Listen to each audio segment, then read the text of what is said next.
Putra. Gue pun gak minta modal Sama orang tua. Jadi ada barang yang gue gadaikan gitu loh. Barang yang gue jual gitu. Barang lu jual buat modal bisnis. Buat modal bisnis gitu loh. Yang itu barang ya gue bilang sih kesayangan gitu loh. Sampai segitunya lu Bang? Sampai segitunya karena emang lu udah lihat profitnya, lu udah lihat something yang ya itu kalau gue sih bilangnya kalau mau usaha ya jangan lihat profit atau rugi dulu gitu loh. Oh itu bagus tuh mentalnya tuh bagus.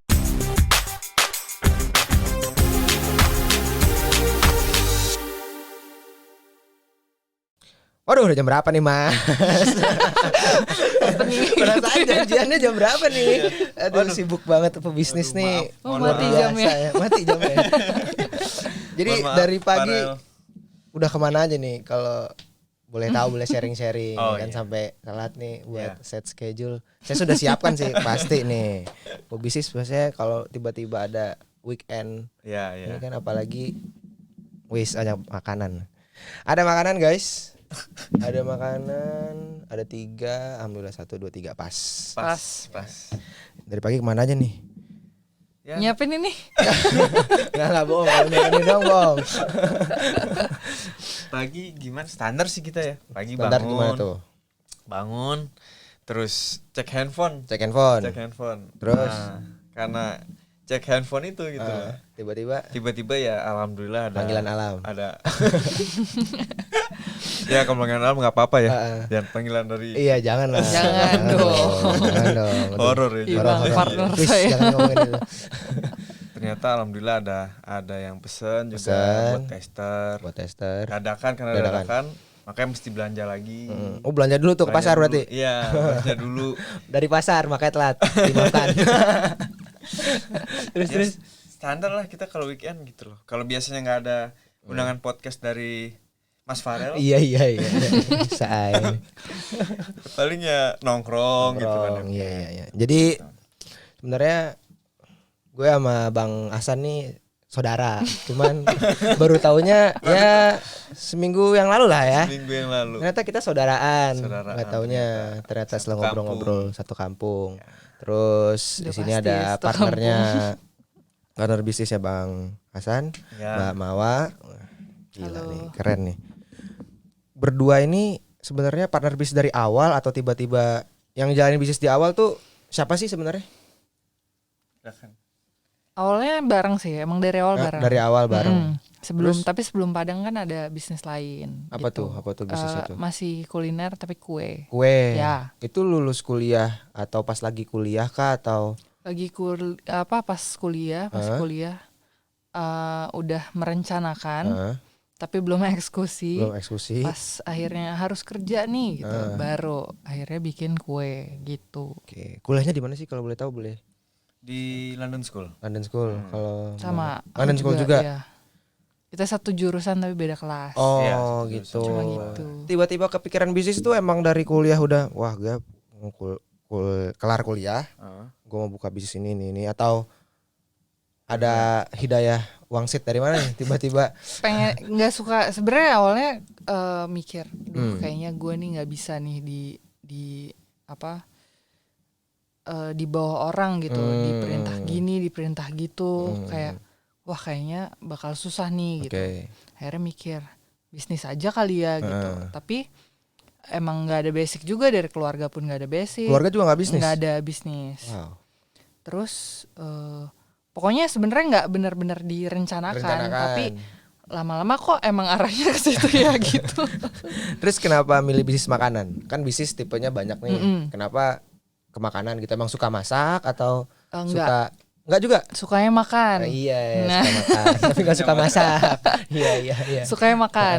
Terus karena awalnya ngobrol kan sama Hasan dan emang ada pertimbangan juga dari keluarga kayak bisnis apa sih yang menjanjikan gitu. Oh ya udah pokoknya ya basicnya sih itu aja kuliner. Karena ya semua orang kan butuh makan gitu. Tapi waktu itu ya awalnya kue sebenarnya agak aneh juga karena bukan kebutuhan ini kan kebutuhan utama gitu. Jurusan lo apa Kak? hubungan internasional. HI. Sama. HI juga luar biasa. Jadi ini adalah satu fenomena alam ya. Iya, fenomena alam. HI terus habis itu sekarang berpartner bersama untuk dagang nasi padang loh. Maksudnya nasi padang ini kan old school bisnis lah, istilahnya kan orang-orang lama nih. Kenapa sih bermuaranya ke sini gitu? Apa yang lu lihat opportunitiesnya dari nasi padang itu sendiri dengan nama-nama besar yang udah ada sebelumnya dan lu mau buat brand dari awal, itu ide gila apa sebenarnya yang lu mau jatuhin ke sana? Ya kalau Mawa basicnya udah pengen usaha gitu. Karena dia pengen berkarya sendiri. Gue pernah bilang kemarin sama Farel juga, gue malah nolak banget bisnis. Anti bisnis. Itu usaha sejak tuh kayak ya ngapain sih gitu loh. Udah lagi lu kuliah nih, kuliah nongkrong, main, lulus kerja udah gitu. Udah lu nggak usah aneh deh. Terus tiba-tiba lu hijrah. Nah, akhirnya kenapa ya? Itu pas lulus kuliah kah? Pas lulus. Setelah lulus pun gue masih ngelamar kerja. Ngelamar kerja sana sini. Terus udah sempat kerja? Belum. Terus udah ngelamar sana sini, ada yang keterima, ada yang ini, tapi gue kok ngerasa ambil nggak ya, terus gue mikirnya, gue nanya nih sama dia, dia waktu itu kan kebetulan gue yang duluan lulus dibanding dia, gue nanya sama dia, jadi di tempat kita itu, maksudnya di tempat nongkrong kita itu ada rice cooker, ini awalnya ada rice cooker, terus gue bilang sama dia, gue lapar nih, makan apa ya? Oh yaudah, lu beli roti aja, roti tawar. Tawar, udah deh beli, bla bla bla bla. Dibikin sama dia, jadi puding roti. Seumur gue baru itu tuh makan puding roti. Gue juga dengar sih. Iya, dia juga. Dan kita nggak tahu rasa asli yang bukan rasa asli ya, rasa yang enak tuh gimana gitu. Udah dia bikin, wah enak nih. Gue bilang ini ngejual, ngejual. Yaudah kita buka ini. Oh berarti awalnya roti apa? Puding roti tuh di awal. Gitu. Itu dari awalnya. Apa gue usaha aja ya? Setelah lihat itu, setelah udah jadi tuh. Lu lihat dari rice cooker ya? Iya, gue bilang. Nanti bagus untung nih buat judul rice cooker ya. Berawal dari rice cooker. Rice cooker masih ada. Masih ada sampai sekarang. Sempat kita pakai buat awal nasi padang jualan. Gila. Terus abis itu dari puding roti. Kita mikir dong, ini marketnya mau kemana ya? Udah punya modal ibaratnya gitu loh sedikit. Ini mau di marketinnya kemana ya? Di pasar ini kemana ya? Kampus-kampus atau gimana? Enggak, awalnya kita mikir kalau online zaman sekarang tahun 2015 itu kayak modalnya udah cukup gede ya untuk 2015. Oh, berarti 2015 tuh mulai starting awal ya? Mulainya 2015. Ya, gua 2015 16 ya. Masih kuliah gua. Sama aku juga. terus lumayan gede nih. Akhirnya kita main ke pasar pagi Senin. Pasar subuh. Yeah. Dengan niat mau beli kue. Gitu. Mana tahu bikin kue lain nih. Udah mikir nanya sama dia, apa jualan di sini aja ya? Akhirnya nanya ke ibaratnya ke abang-abang sana lah. Abang-abangan. Oh kesana kasih tahu akhirnya. Yaudah kalau mau jualan di sini bayarnya per malam per meja ya itu ya. Per meja 20.000. 20.000. Per malam. Satu meja. Tergantung kita butuh berapa meja. Butuh berapa mas? Satu aja gitu, nggak usah banyak. Akhirnya itu selang berapa hari mau ya? Nggak nyampe seminggu pokoknya akhirnya kita udah jualan gitu. Terus lu jualan di pasar pagi gitu? Iya. Gimana gitu maksudnya? Kok lu nggak Oh ya itu kalau ya menurut gua ego lu mana gitu loh. Lu kan lulusan anak London School gitu loh. Terus lu jualan di pasar pagi subuh-subuh gitu kan. Oh iya banyak pertentangan. Itu pertentangannya dari batin atau keluarga teman. Teman sudah jelas. Ya maksudnya bukan dijauhin teman ya, kita yang ngejauhin teman. Lu yang ngejauhin teman. Ya karena ditanya terus. Lu ngapain gitu. Kita jualan kue, udah enggak ada waktu main. Oh. Udah enggak. Tapi ada teman-teman yang support gitu enggak sih? Banyak ya. Alhamdulillah ya. Kerja ada teman kita kerja di Kemayoran. Terus belum nyampe kantornya ke pasar Senen dulu. Gue beli deh makanan lo gitu. Oh hebat ya maksudnya teman-temannya support ya. Ikut jualan. Untungnya lingkungannya enggak ini ya. Enggak apa namanya? Enggak ada yang nggak ada yang kontra gitu. Nggak ada yang kontra. Karena masih halal, selama masih halal. Oh iya, masih halal ya. Cuma mempertanyakan aja. Keluarga gimana tuh? Keluarga. Wah, kalau gue kan emang ya gimana ya, anak perempuan terus dagang di Senen. Dagang di Senen ya. Tengah malam pula gitu. Itu ngekos. Jadi kayak wah, mama gue tuh udah aduh gimana nih gitu. Anak gue kemana nih? Itu tiap hari dikirim lowongan kerja itu. Sampai akhirnya maksudnya udah emang lihat mungkin memang tekadnya ke sana ya. Akhirnya udah akhirnya gitu aja. Di support lah, ujungnya di support malah. Terus kalau lu Bang? Wah, ya apa ya? Kan Abang orang Padang masih. Makanya. Si orang tuanya kayak Padang Pret itu masih ada gitu. Jadi kayak lu udah sekolah merantau gitu. Merantau kan budayanya Sumatera Barat, merantau gini-gini. Yang enggak dipertanyakan tuh bukan kok jadi pedagang, bukan, tapi kok di sini gitu loh. Kok lu jualan kue di Senen gitu ya. Iya. Maksudnya lu kerja dulu kayak terus cari modal, cari pengalaman apa namanya patternnya kayak gitu kan. Kalau orang tua kita taunya begitu. Tapi di dalam hati gue yang paling dalam, ya gue kalau udah mau ini gitu loh, gue harus kerjain sendiri gitu. Akhirnya dengan ya restu alam kali ya. Gitu. Walaupun orang tua agak kontra. Gue pun nggak minta modal sama orang tua. Jadi ada barang yang gue gadaikan gitu loh. Barang yang gue jual gitu. Barang lu jual buat modal bisnis. Buat modal bisnis gitu loh. Yang itu barang ya gue bilang sih kesayangan gitu loh. Sampai segitunya lu Bang? Sampai segitunya karena emang udah lihat profitnya, lu udah lihat something yang ya itu kalau gue sih bilangnya kalau mau usaha ya jangan lihat profit atau rugi dulu gitu. Oh itu bagus tuh mentalnya dulu. Tuh bagus tuh. Jalanin aja dulu gitu. Kalau Mbak Mama sendiri pas starting bisnis modalnya sendiri juga atau bareng lah ya. Tapi sebenarnya terjebak. Iya, gue dijebak sama dia. Karena sebenarnya kita tuh masih trial error. Resep aja kita dapat benar-benar pure dari Google dan YouTube. Terus yang udah ada kita gabung modifikasi sampai akhirnya punya resep sendiri. Terus hunting oven. Pas hunting oven, dia cuma tanya kira-kira cocoknya buat kita yang mana gitu. Kayaknya yang ini deh gitu. Terus aku tuh bilang sama dia, ya udah ini aja apa namanya, nanti gue kumpulin dulu nih, kumpulin resep, kumpulin modal, biar kita bisa jalannya lancar gitu. Terus tiba-tiba pas dia tanya mau yang mana, aku bilang yang ini. Terus dia bilang gini, bentar ya gue ke Alfamart dulu. Iya gitu kan. Ternyata dia ambil uang dan dia langsung bayar. Ya mau nggak mau kan, usaha harus. Menurut gue saat itu, ini kalau duit nih dipegang lagi nih bisa habis kemana? Gitu. Ya udah, ke Alfamart ngambil duit, jebret bayar udah. Dia pun kayak gimana shock. Nih ya? Shock. Tapi mau gimana udah dibeli, berarti emang udah nih harus. Harus mulai. Berarti yang lu lihat di situ pas starting bisnis yang penting lu coba dulu ya. Coba dulu.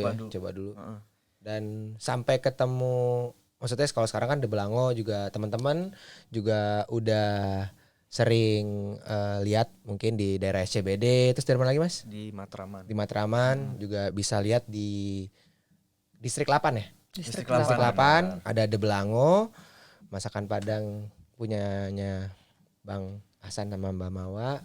Rasanya enak banget. Sampai kita dibawain nih teman-teman. Jadi buat yang belum nyoba atau yang kerja di sekitaran SCBD, wajib banget nih datang ke De Belango. Terima kasih. Kalau buat info aja, kalau yang di SCBD itu kita kan partneran dengan pihak lain juga. Jadi namanya di sana bukan benar-benar De Belango. Tapi namanya Tambuah Belango. Tambuah Belango. Tambuah itu artinya bahasa Indonesia tambah lagi dah. Bener. Tapi sama aja kok. Sama. Tadi sempat kue, terus apa tadi yang per awal nasi rice apa? Puding roti.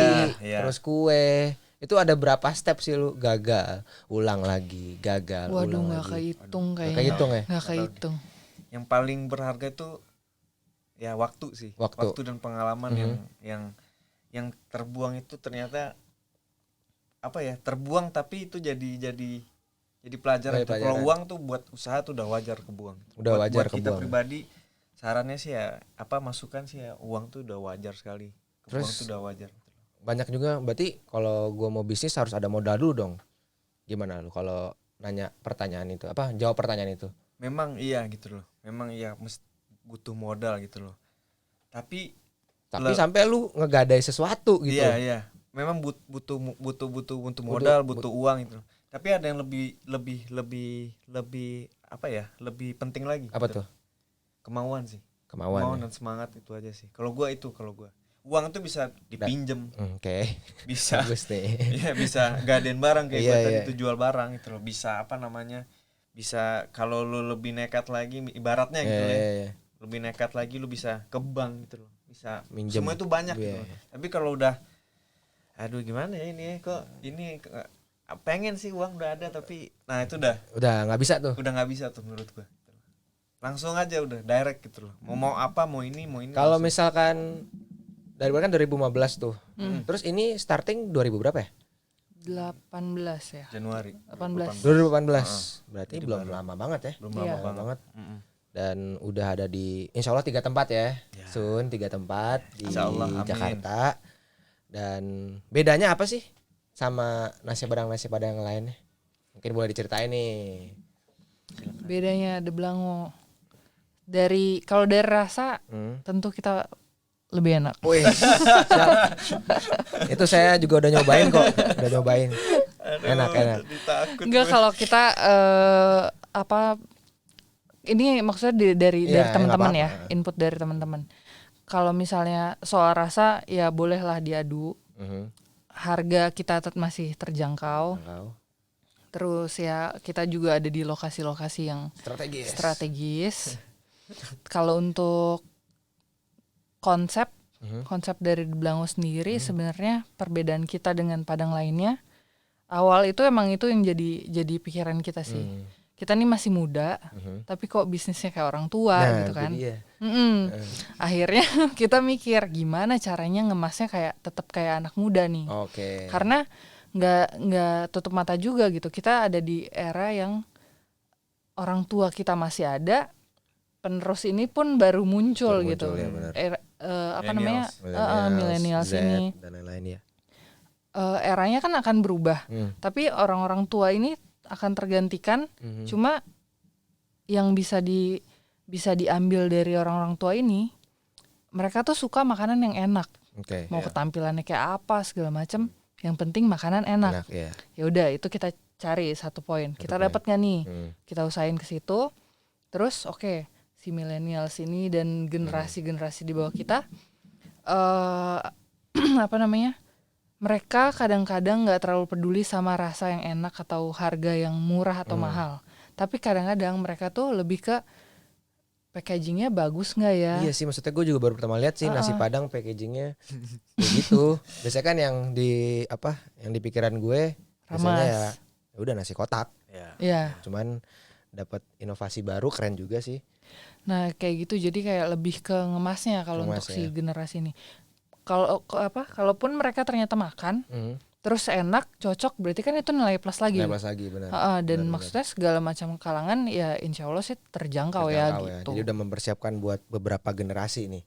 Ya harapannya sih kayak gitu. Iya, keren. Terus tujuan lo ke depannya mau gimana lagi sih Bang? Dalam sisi bisnis lo sendiri.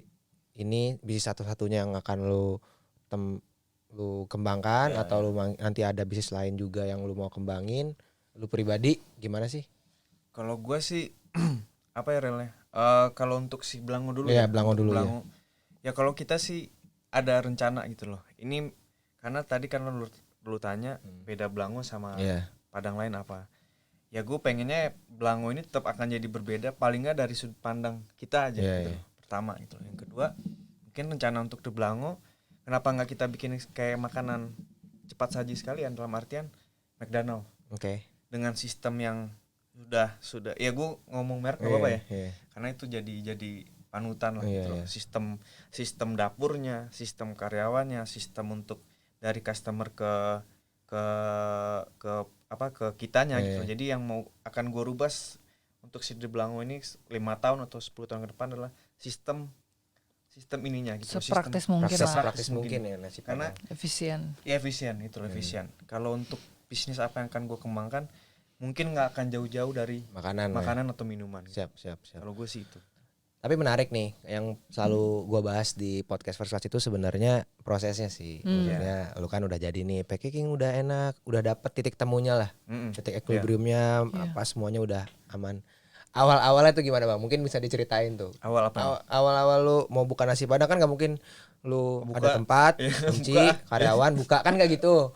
Lu researchnya tuh gimana aja nih? Gue mau tahu dong. Teman-teman juga mungkin mau tahu tuh apakah mudah buat nasi padang yang sekarang udah jadi. Oke. Ya kalau nasi padang ya, nasi padang itu tetap awalnya tuh si kue, bla bla bla bla. Akhirnya di tempat gue tinggal itu, gue baca nih ada pengumuman nih awalnya di Padang nih. Brosur untuk ikut bazar. Bazar bulan puasa. Akhirnya gue bilang nih sama dia, terus sama sepupu kita juga yang belum ketemu juga. Ya ada lagi sepupu gua. Halo bang. Gitu. Bulan puasa jual apa ya selain waktu itu gue udah jual gorengan. Oh lu jual gorengan juga. Gila Palu Gada ya. Soalnya kita ya apalagi nih nambahin si kue-kue gitu. Pokoknya makanan deh. Makanan. Bilang, yaudah kita jual lauk untuk buka puasa aja. Buat orang lingkungan apartemen. Itu akhirnya kita coba masak Masak. Iya. Masak 2 hari untuk jualan sehari karena nggak terbiasa, terkejar, nggak keburu itu waktu itu. Udah 4 orang, 3 dapur ya? 3 dapur maksudnya bukan 3 dapur sih. 3 dapur. Susah itu ternyata awal-awalnya sampai 2 hari rame-rame untuk menjual sehari doang itu buka puasa. Iya. Dari sana gue bilang sekarang bisa ketawa, dulu mah nangis. dulu saking capeknya keuntungan yang kita dapat bayar orang buat bersihin. Saking udah capek banget nih, udahlah gitu. Yang penting bisa makan. Jadi dari sana awalnya udah nih ngobrol apa buka. Waktu itu bilangnya bukan warung Padang sih, langsungnya bilang kita apa buka rumah makan rasa rumahan. Terus dari sana mulai research apa nih di paling nggak di lingkungan gue nih, lingkungan kita di apartemen itu orang sini sukanya makan apa. Terus yang nggak ada di sini apa. Yang ketiga tentu harga. Terakhir baru harga gitu. Ini orang di sini daya belinya sampai mana gitu loh. Karena nggak mungkin jual makan terlalu murah, nggak mungkin jual terlalu mahal gitu loh. Akhirnya kita riset berapa ya mas? Setahun mau ya? Setahun lebih lah ya. Sambil tetap ngejalanin kue. Sambil tuh jual gorengan, kue dan lain-lain. Tapi nge-research ini juga. Si gorengan tuh pas itu aja. Pas puasa. Tapi tetap aja bang, setahun loh. Jadi perjuangan Bang Hasan, Mbak Mawa atau Kak Mawa ya, gue manggilnya gimana ya? Bro aja. Jangan dong. Saudara loh pada. Perjuangannya hampir setahun 2 tahun loh. Jadi it's not easy job. Bener nggak? Iya. Jadi buat teman-teman yang baru starting sebulan 2 bulan menemui kegagalan atau kok gini ya, that's the process, bener gak sih? Benar. Setuju. Kayak apa ya, nggak mungkin bangun sesuatu tuh kayak baik telapak tangan gitu. Iya, bener. Sampai lu sekarang udah ekspor itu berarti udah 2-3 tahun lah ya di makanan Padang gitu. Ya tahunnya bener, ekspornya belum. Ekspornya belum. No, dia aja maksudnya udah ada 3. Gue ragu loh, makanya gue liat gue sampai yang udah ada 3 cabang aja masih belum merasa dia tuh ekspor. Jadi selalu di teman-teman First Class ini kita punya yang namanya filosofi empty cup. Empty cup itu kita selalu mengosongkan gelas kita selalu ngerasa diri kita harus belajar lagi nih. Kalau ada ilmu baru kita harus belajar lagi nih. Dan secara nggak langsung Bang Hasan dan Mbak Mawa juga udah melakukan itu. Ya gila, lu udah 3 cabang nasi Padang dan masih bertahan. Itu keren banget guys. Saya tutup. Dia lebih keren. Dia lebih keren. Saya tutup. Dari umur lebih muda lebih cepat ininya gitu. Iya. Ya enggak lah, saya juga masih belajar. Saya MT Cup juga Pak. Karena apa ya? Gue pernah dikasih jangan lah ya. Itu sama salah satu om gue bilang, kalau apa namanya perjalanan menuju sukses, usaha itu penting. Tapi kalau untuk menjadi sukses itu bukan urusan kita. Gila. Jadi kalau perjalanan untuk sukses itu kewajiban. Lu ngejalanin, lu usaha, jatuh bangun, itu berdoa. Udah wajib fardu ain ya. Udah. Itu kalau sukses itu bonus udah urusan yang punya rezeki. Gila, sebilif itu loh Bang ya. Iya, gue sepercaya sebilif itu ya. Harus itu yang benar-benar kita harus tanam juga sih ya. Kalau gue pribadi, hasil kerja keras pasti akan sesuai hasil. Itu ya, itu apa ya, yang ada di hati gue dan pikiran gue pasti deh. Sekarang gue kerja keras dulu, entah hasilnya gimana nanti biar Tuhan yang kasih. Iya. Amin. Saat waktu yang tepat. Benar. Terus saran deh buat teman-teman yang mungkin gue mau nyoba deh side hustle jualan, gue mau nyoba deh bisnis atau gue mau coba bener-bener bisnis kayak lo deh yang kayak kan yang bener-bener kayak lo berdua tuh agak jarang juga sih yang bener-bener pure jebret. Kadang-kadang orang masih takut, kadang-kadang orang masih ini. Mungkin saran-saran dari lo tuh apa buat orang-orang yang baru mau starting bisnis atau mungkin dia sama juga mau lulus kuliah mau bisnis. Nah, mungkin bisa kasih saran juga nih Bang. Atau sharing aja sih. Kepepet sih. Aduh. Anjing ya, bener ya. Gue ngobrol sama orang-orang yang udah sukses terus sih. Udah ini.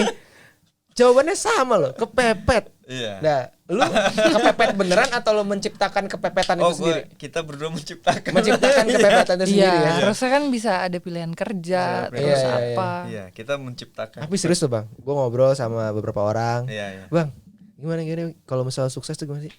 Pepet. Ya. Karena kan ilmu bertahan hidupnya itu yang muncul ya kan. Iya. Dan lu menciptakan kepepetan itu sendiri kan. Kalau gue jujur, kalau gue pribadi, gue yang ciptain sendiri. Gue harus kepepet nih. Harus kepepet ya. Ya walaupun ibaratnya S1 gitu loh. S1 ya insya Allah deh. Ada aja gitu kerjaan. Iya. Tapi itu kayak comfort zone banget gitu ya. Udah pasti dapat kerja. Oke, gue buat kepepet. Kalau lo Mbak? Oke. Biar nggak pada drop ya. Kan agak drop juga tiba-tiba kepepet. Drop. Iya. Aduh, masa gue harus kepepet gitu kan. Apa ya kalau misalnya mau usaha, tipsnya? Ya konsisten lah harus. Konsisten. Ya. Okay. Dan sebenarnya ini gue nggak tahu ya, tapi ini gue terapkan sama diri gue sendiri. Nggak tahu untuk orang-orang lain di luar sana. Kalau gue dari awal mau usaha harus siap duluan untuk bangkrut. Oh gitu, berarti udah siap gagal. Iya, karena bangkrut gagal atau apapun itu. Karena kalau enggak, wah itu kalau misalnya lu nggak siapin dari awal, ketika lu gagal, itu belum tentu lu bisa bangkit lagi loh. Kalau lu belum siapin dari awal mental itu ya. Dan kalau gue emang karena maksudnya, jadinya gue mikir, oh ya udah untuk nggak menjadi gagal ini paling nggak punya beberapa plan lah. Iya. Gimana ya? Nanti kalau gini gimana ya gitu. Antara dipakai atau enggak ya itu urusan belakangan kan. Dan ya konsistensi. Maksudnya kadang-kadang kan orang udah capek duluan, udah nyerah duluan gitu. Itu sebenarnya mungkin setelah itu sebenarnya lu akan dapat sesuatu. Dapat sesuatu. Bener sih. Kadang gue juga kayak gitu sih. Ya aduh kayak udah mau gagal nih. Tapi gue tetap aja hajar. Tiba-tiba ada lagi. Ya itu kuasa Tuhan ya. Maksudnya ketemu orang, ketemu klien, ketemu customer. Itu bener banget konsisten dan kalau mau ngikutin si abang ini kepepet. Cuman menurut lo buat anak-anak yang zaman gue atau zaman lo wajib gak sih punya multiple income? Kalau lebih dari satu income deh. Oh, kalau itu wajib sih. Kayaknya zaman sekarang tuh wajib. Apalagi setelah pandemi ini kan terbukti gitu. Terbukti gitu loh. Semua apa yang lu rencanakan mungkin dari tahun 5 tahun, 3 tahun atau setahun lalu gitu. Tiba-tiba ada hal seperti ini kan ibaratnya force major ya. Iya. Jadi kalau punya multiple income ya wajib. Kalau sekarang tuh udah wajib gitu ya. Apapun itu. Asal apa namanya? Balik lagi konsisten. Jalaninnya konsisten gitu. Udah wajib. Dari lo sendiri Kak? Penting, tapi jangan sampai kesadaran itu yang jatuhin kita sendiri. Kayak misalnya kita lagi bangun padang, ternyata kita belum siap untuk ngejalanin bisnis lain atau enggak dapetin income dari tempat lain, terus kita udah mulai. Jadinya kan sebenarnya nggak ada yang kepegang nih. Jadi itu tahu yang diri lah bahaya. istilahnya ya. Jadi ya boleh aja dan memang pasti wajib lah entah kapanpun itu, cepat atau lambat pasti ke sana.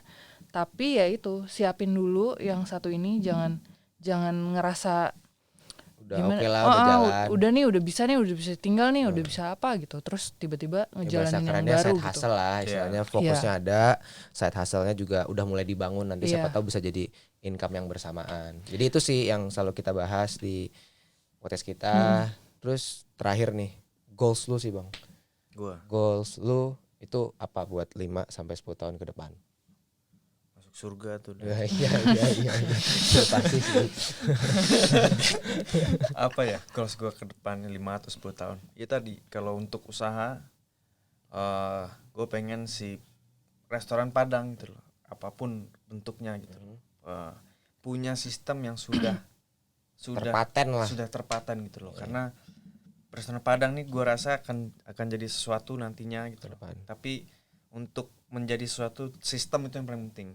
Back office lah istilahnya, lebih keren, back office. Karena untuk sales, marketing itu semua orang kayaknya bisa gitu loh. Tapi untuk ngerapiin sistem yang jadinya mumpuni itu PR sih. Itu PR. Benar. Kalau untuk diri gue sendiri apa ya? 5-10 tahun lagi. Ya menarik nih. Ini sih. Udah kayak HR belum gue?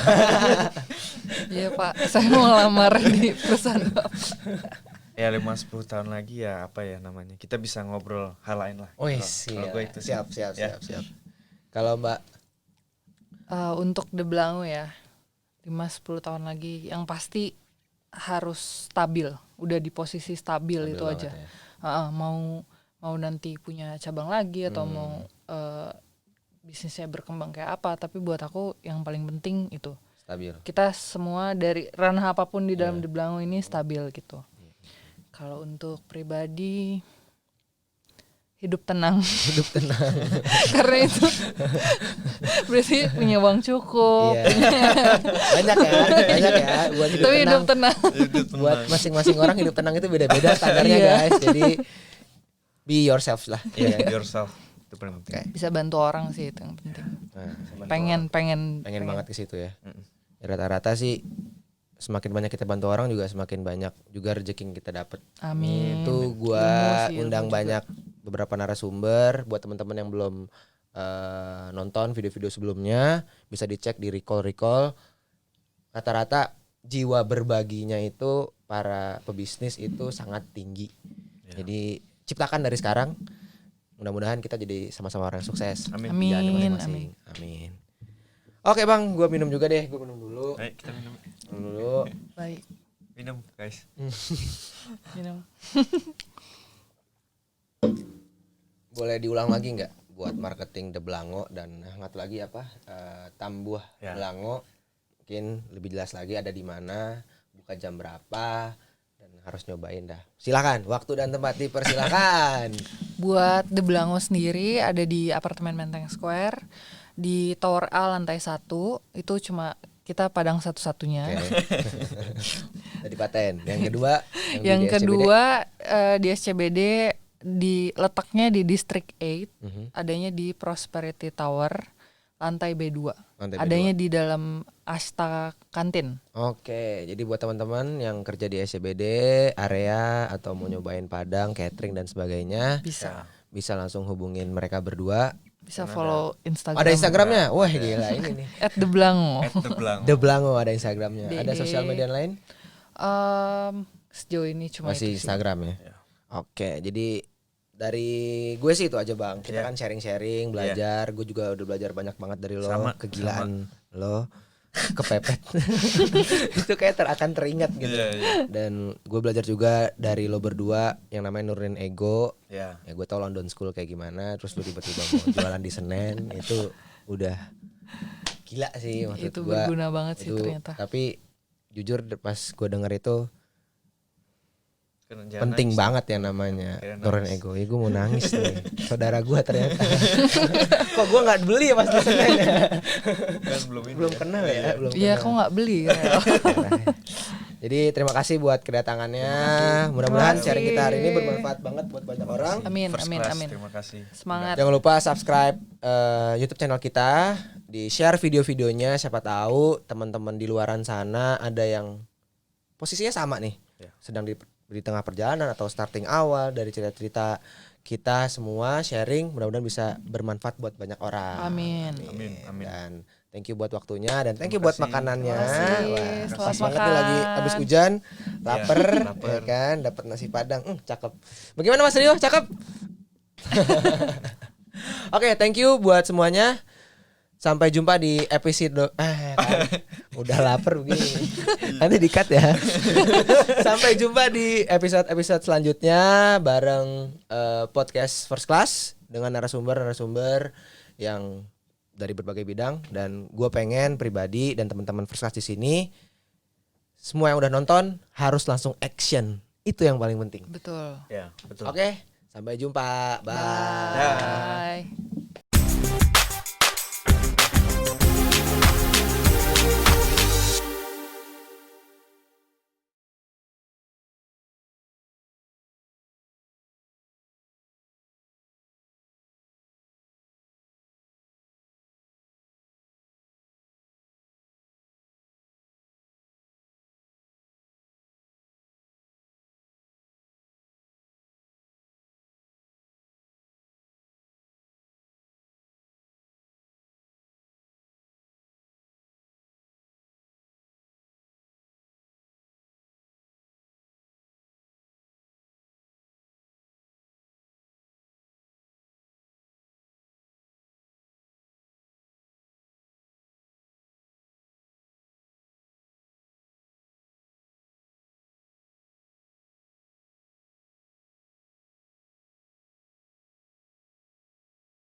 Gue pun gak minta modal sama orang tua. Jadi ada barang yang gue gadaikan gitu loh. Barang yang gue jual gitu. Barang lu jual buat modal bisnis. Buat modal bisnis gitu loh. Yang itu barang ya gue bilang sih kesayangan gitu loh. Sampai segitunya lu, Bang? Sampai segitunya karena emang udah lihat profitnya, lu udah lihat something yang ya itu kalau gue sih bilangnya kalau mau usaha ya jangan lihat profit atau rugi dulu gitu loh. Oh, itu bagus tuh mentalnya tuh.